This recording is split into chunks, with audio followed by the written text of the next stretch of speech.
Hello, my dear students. Welcome back to the last part of the same chapter, Rocks and Soil. बेटा आज हम page number 102 से शुरू करेंगे और आज हम पढ़ेंगे फॉर्मेशन ऑफ सॉइल, यानी कि जो सॉइल होती है ये कैसे फॉर्म होती है. So let's get started now. The topmost layer of earth's crust is soil, यानी कि जो अर्थ का सरफेस है, अर्थ का क्रस्ट है, उसकी सबसे ऊपरी लेयर क्या कहलाती है? सॉइल कहलाती है. Soil is very important for life on earth. Soil क्या है? It is very very essential part, क्योंकि इसके ही वजह से अर्थ पे लाइफ है. It holds the plants firmly and help in their growth. यानी कि सबसे पहला फंक्शन तो सॉइल का बेटा ये है कि सॉइल जो है वो प्लांट्स को एक जगह फिक्स होने के लिए, एक जगह स्टैंड करने के लिए जगह प्रोवाइड करती है. ठीक है, प्लांट्स की ग्रोथ के लिए जगह प्रोवाइड करती है कौन? सॉइल. अब पढ़ते हैं how a soil is formed, यानी कि इसका फॉर्मेशन प्रोसेस कैसा है. Soil is formed by weathering of rocks. देखो ये वर्ड है वेदरिंग, इसको आप अंडरलाइन कर लो. वेदरिंग ऑफ रॉक्स, ठीक है. वेदरिंग ऑफ रॉक्स का मतलब क्या होता है? जो रॉक्स होते हैं, बड़ी बड़ी चट्टानें होती हैं, उनके ऊपर अलग अलग चीज़ों से बहुत ज़्यादा मैकेनिकल एफर्ट लगता है. जैसे कि बहुत तेज़ बारिश हो रही है, कहीं बहुत तेज़ झरने से पानी गिर रहा है प्रेशर से, या बहुत आंधी तूफान आ गया, बाढ़ आ गई, ठीक है, सन की हीट पड़ रही है. इन सब चीज़ों की वजह से जो रॉक्स के ऊपर इफेक्ट पड़ता है, उससे क्या होता है? रॉक्स जो हैं वो छोटे छोटे पार्टिकल्स में धीरे धीरे टूटना शुरू हो जाते हैं. धीरे धीरे का मतलब कि कई हजार साल लग जाते हैं उन रॉक्स को घिसने में, छोटे छोटे बारीक पार्टिकल्स में टूटने में. ठीक है, वो जो बारीक पार्टिकल्स टूट के इकट्ठे होते रहते हैं, that basically forms soil. So देखते हैं आपकी बुक क्या कह रही है. It can take thousands of years और even more for the soil to form, यानी कि हज़ारों सालों से भी ज़्यादा लग जाता है सॉइल के फॉर्मेशन में. The surface of rocks break down into smaller pieces due to many reasons. जो रॉक्स हैं, चट्टाने हैं, ये जो हैं ये छोटे छोटे पीसेस में टूटते हैं और इसकी कई वजह होती हैं. सबसे पहली वजह क्या है? Rocks are heated by the sun and rain water cools it down. यानी कि क्या होता है, जब भी आप किसी भी चीज़ को एकदम से बहुत गर्म करो और फिर भी एकदम ठंडा कर दो, तो उसकी जो ड्यूरेबिलिटी होती है वो कमज़ोर होने लग जाती है. तो यहाँ भी यही हो रहा है कि रॉक्स जो हैं पहले सन से खूब तेज़ से हीट होते हैं, उसके बाद रेन की वजह से कूल डाउन हो जाते हैं. Alternate heating and cooling makes cracks in the rocks. ये ऑल्टरनेट हीटिंग और कूलिंग की वजह से क्या होते हैं? उन रॉक्स में, उन चट्टानों में क्रैक्स पड़ने शुरू हो जाते हैं, यानी कि दरारें पड़नी शुरू हो जाती हैं. Water that enters these cracks freezes and causes rocks to break into small pieces. अब क्या होता है, जो ये दरारें पड़ी थी रॉक्स के अंदर, वहाँ पे क्या हुआ? रेन वाटर या कहीं ना कहीं से वाटर जो है उसमें पेनिट्रेट कर जाता है, उसके अंदर एंटर कर जाता है और वहाँ पे जाके फ्रीज हो जाता है. जब वाटर फ्रीज होने लग गया, यानी कि क्या हुआ? उन क्रैक्स के बीच में कुछ सॉलिड बन गया, उसका अपना भी प्रेशर पड़ेगा और वो रॉक्स को तोड़ देती हैं. ठीक है. नाउ सेकंड रीज़न क्या है?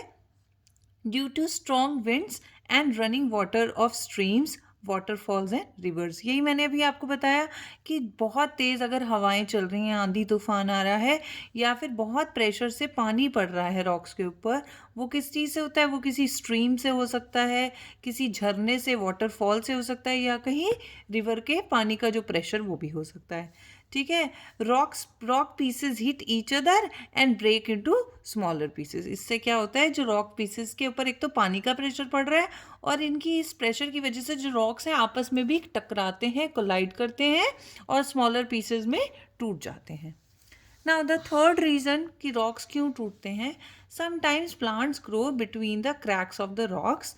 When these plants grow up, their roots penetrate small gaps in the rocks and break them into smaller pieces. आपने कई जगह देखा होगा बेटा, स्पेशली अगर आप कहीं जंगल सफारी वगैरह पे गए हुए हो या कहीं ऐसी जगह पे गए हुए हो, तो वहाँ पे क्या होता है कि जो रॉक्स होते हैं उसके बीच में से छोटे छोटे पौधे निकल के आ रहे होते हैं. जब ये पौधे बड़े होते हैं बेटा, तो इनकी जो रूट्स होती हैं उनका जो प्रेशर है वो भी रॉक्स के ऊपर पड़ता है, और उसकी वजह से वो रॉक्स स्मॉलर पीसेस में टूट जाते हैं.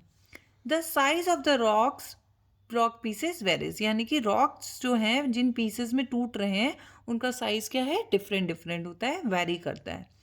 दे may occur as pebbles, granules और as small as particles of sand. यानी कि ये जो रॉक पीसेस हैं या तो ये पेबल्स होंगे, ठीक है, या फिर ये ग्रैन्यूल्स की फॉर्म में होंगे, या फिर क्या होंगे, ये जितनी सैंड होती है, रेत बारीक होती है, उतने बारीक भी हो सकते हैं। अब यहाँ पे एक वर्ड आया है पेबल्स, हम पढ़ लेते हैं पेबल्स क्या होते हैं। देखो पेबल्स जो होते हैं कुछ इस टाइप के पत्थर होते हैं। Pebbles are small pieces of rocks, they are rounded and often found on beaches and river side. Pebbles जो होते हैं वो छोटे छोटे पत्थर होते हैं और ये अक्सर गोलाई में होते हैं, ठीक है। ये ज़्यादातर आपको या तो बीचेस के किनारे पे या कहीं पे जहाँ रिवर हो उसके किनारों पे मिलते हैं। ये गोलाई में क्यों होते हैं? ये गोलाई में इसलिए होते हैं क्योंकि देखो रिवर साइड पे क्या होता है, इनको लगातार पानी टच करके निकलता रहता है, तो उस पानी के से फोर्स जो होता है उसकी वजह से इनकी जो शेप है ये टेपर होनी शुरू हो जाती है, गोलाई में आनी शुरू हो जाती है। नाउ लेट्स सी सॉइल क्या होती है। The fine powder obtained by breaking of rocks is known as soil. यानी कि जो हमने ये इतने सारे प्रोसेस यहाँ पढ़े हैं कि रॉक्स के ऊपर कैसे कैसे प्रेशर पड़ रहा है, इनकी वजह से जो बिल्कुल फाइन पार्टिकल रॉक्स का इकट्ठा हो रहा है, बन रहा है, ठीक है, वो क्या कहलाता है, उसको हम सॉइल कहते हैं। The soil so obtained is not so fertile and does not support plant growth. अब ऐसी सॉइल प्लांट को ग्रिप करने की जगह तो प्रोवाइड कर देगी कि वो वहाँ पे स्टैंड हो जाए, लेकिन ऐसी सॉइल जो है वो प्लांट को न्यूट्रिशन प्रोवाइड नहीं करा सकती क्योंकि उसमें खुद ही कोई न्यूट्रिएंट्स नहीं होते हैं। Thus the soil has to be enriched with। अब प्लांट्स की जो ग्रोथ को प्रमोट कर सके उसके लिए सॉइल में क्या होना चाहिए, एक तो ऑर्गेनिक मैटर होना चाहिए। ऑर्गेनिक मैटर क्या होता है, बेसिकली डेड प्लांट्स और एनिमल्स। जब प्लांट्स और एनिमल्स मर जाते हैं या उनके पार्ट्स जो होते हैं ख़राब हो जाते हैं तो वो क्या होते हैं, वो मिट्टी में ही मिलना शुरू हो जाते हैं, ठीक है। तो उससे एक तो ऑर्गेनिक मैटर बनता है सॉइल में, और दूसरा कहाँ से बनता है, waste of living plants and animals.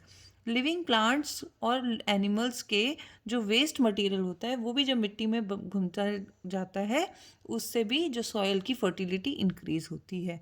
जैसे कि फॉर एग्जांपल काउडंग, ठीक है, काउडंग क्या होता है कि वो एनिमल वेस्ट होता है और उसको मिट्टी में मिला के खाद के रूप में यूज़ किया जाता है, ठीक है।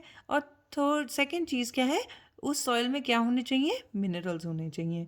Minerals are also important for the promotion of growth of plants. अब हम देख लेते हैं यहाँ पे एक नेक्स्ट पेज पे वर्ड आया है ग्रीन बॉक्स में, ह्यूमस, HUMUS। इम्पॉर्टेंट है बेटा, देखते हैं ह्यूमस क्या होती है और व्हाट डज इट डू, यानी कि इस ह्यूमस का क्या रोल होता है। The completely decompose product of plants and animals is called humus. जब प्लांट्स और एनिमल्स कम्प्लीटली डिकम्पोज हो जाते हैं, सड़ गल जाके मिट्टी में मिल जाते हैं, तो उसको क्या कहते हैं, ह्यूमस कहते हैं। It increases the fertility of soil by improving the water holding capacity of the soil.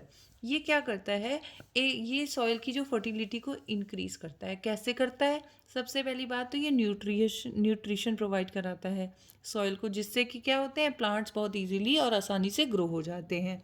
दूसरी चीज़ क्या करता है, ये सॉइल की वाटर होल्डिंग यानी कि पानी को सोखने की क्षमता को बढ़ाता है। उसकी वजह से भी प्लांट्स की ग्रोथ जो है वो इंक्रीज़ होती है और अल्टीमेटली दैट मीन्स क्या, कि सॉइल की फर्टिलिटी भी इंक्रीज़ हो रही है, ठीक है। तो बेटा this is your everything regarding this chapter rocks and soil, and I hope आपको ये चैप्टर समझ आ गया हो बेटा, ठीक है। इसके बाद आपको आज हम प्रोवाइड कर रहे हैं वर्कशीट 1 और वर्कशीट 2। वर्कशीट 1 आपकी दी हुई है पेज नंबर 101 की, ठीक है, और वर्कशीट 2 आपकी दी हुई है पेज नंबर 104 पे। आप ये दोनों ही वर्कशीट्स बेटा कंप्लीट कर लोगे, ठीक है। और ये वाली सारी वीडियोस दोबारा दोबारा देखो, कोई प्रॉब्लम होती है तो आप ऑनलाइन क्लासेस में पूछ भी सकते हो, ठीक है। अब ध्यान से अपनी प्रिपरेशन करो बेटा। Thank you and have a good day.